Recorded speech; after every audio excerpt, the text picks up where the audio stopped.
When I was 6, I started going to work with my grandmother on Friday nights. I'd sit there quietly on a stool, watching her and her colleagues. They sat there shoulder to shoulder. Some would fold things, others would add to the pot. Most were smoking, all were gambling. My grandmother was a professional card player, and she brought me to her card game because I was her good luck charm. What I learned at an early age is that jobs came in all shapes and sizes. At 9, I started working in our family restaurant, Joe's Drive-In, which was neither owned by Joe nor a drive-in. But I worked 3 shifts a week there, prepping, cleaning, frying, baking, all alongside 3 generations of my family. There, I learned that work was a very social experience. Now, you may be wondering about the legality of gambling and child labor. Well, this was Louisiana in the 1970s, so I think it was okay. At 12, I went legit. I thought I was going to be a podiatrist. Don't ask me why. We all have wacky reasons as to why we choose the careers we choose, but I thought I was going to be a podiatrist until that summer. I went to the pool and I saw grown-ups' feet for the first time in real, bold, big life. After that, thoughts of podiatry were parts of my past. I went to school for 10 years to become a psychologist. How did I end up there? Well, I always wanted to make people happy. And there was this summer where I binge watched old Bob Newhart episodes. And I thought that was a great career. That's a great career for me. And I became a psychologist after 10 quick years of college.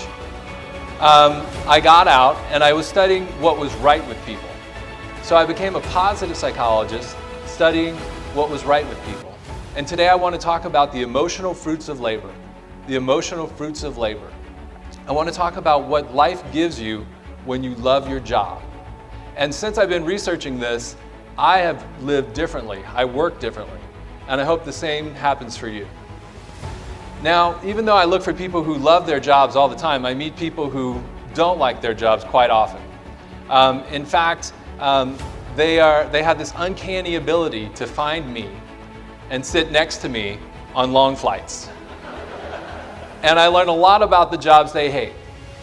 Now, the reason I think these people talk so much about the jobs they hate is because they're in pain. They're in pain. I know. I've been a job hater. I've been in that pain. You spend a third of your life going to a job that makes you miserable. Going to a job that makes you miserable. And you don't get to do what you do best. You don't get to shine. You don't get praise and recognition. And you work for this boss that you secretly call a soul-sucking happiness vampire. And it just drains you. But I also meet a whole lot of people that love their jobs. The first person I ever knew who loved his job was my Uncle Ray. Uncle Ray was just this fascinating enigma to me. He would swoop into our little town of New Iberia, Louisiana, and just change my life.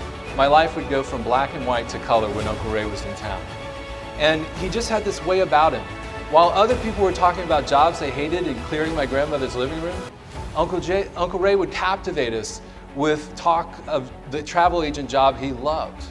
So let me tell you a little bit about his job. He started in the travel industry in a job that wasn't all that exotic, it wasn't all that adventurous. He was a customer service agent at a regional airline. A customer service agent at a regional airline. And he didn't get to travel as much as he had hoped, but what he did get was just a ton of experience and a ton of opportunity. And he had one manager that changed his life. The manager said to him, "Ray, you're a people soother. You calm people down." My Uncle Ray built a career and a life out of that one talent, being a people soother. When the National Airlines shut down, he moved to California, doubled down on his commitment to the travel industry, doubled down on his commitment to what he did best. And while working in an orchard, sought out his next job in travel.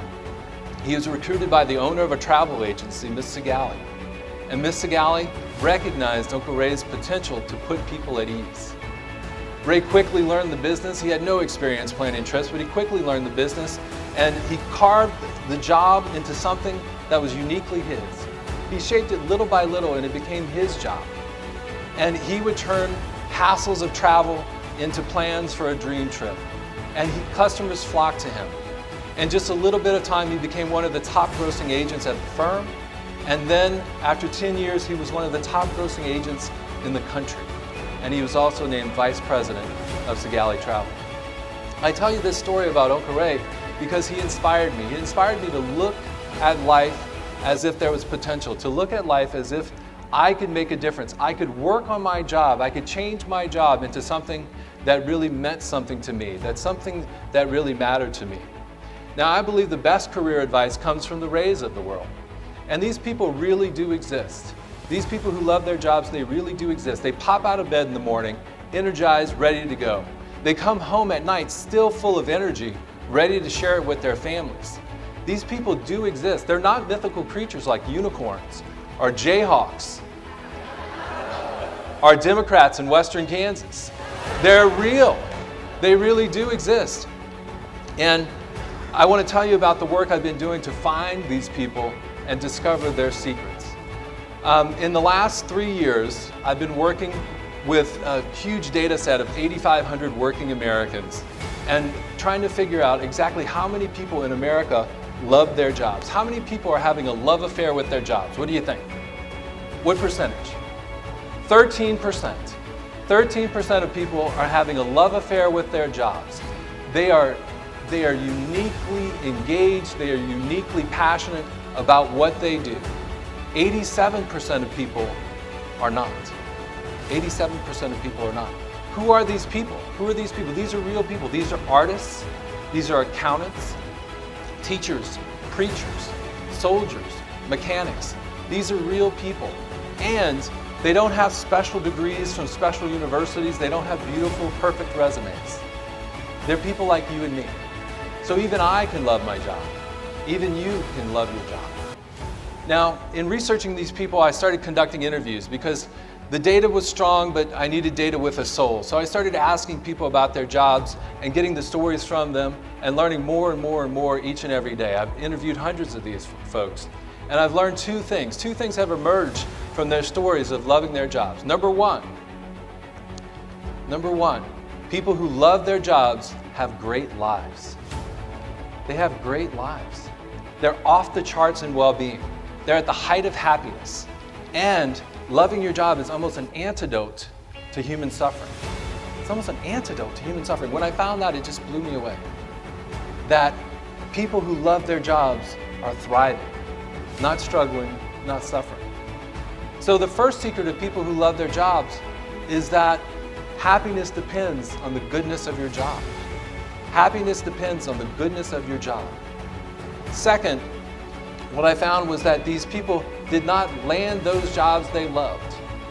They slowly created those jobs. They designed and built those jobs out of ordinary positions. They just did editing, nudging, and with a lot of effort, turned a reasonably good job into one they could love. So the second secret of people who love their jobs is that love-worthy jobs are made, not found. Love-worthy jobs are made, not found. Now, there's a whole science about loving things, having an affinity for things you make versus things you find.